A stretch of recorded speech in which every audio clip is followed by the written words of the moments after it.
Blouse தைக்க கொண்டு போய் கொடுக்க போகும்போதே காசு கொடுத்துட்டேன்டி. நீ போய் ப்ளவுஸை மட்டும் வாங்கிட்டு வந்துரு. அதோட அளவு ஜாக்கெட் கொடுத்துருக்கேன், அதையும் மறந்துடாம வாங்கிட்டு வா. சரிம்மா, சரி நான் வாங்கிட்டு வரேன். நீ மறந்துடாம அளவு ஜாக்கெட்டையும் வாங்கிட்டு வந்துரு.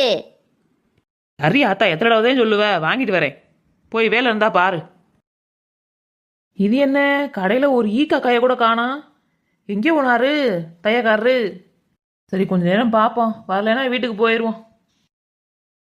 என்ன இந்த ஆளை என்ன காணோம்?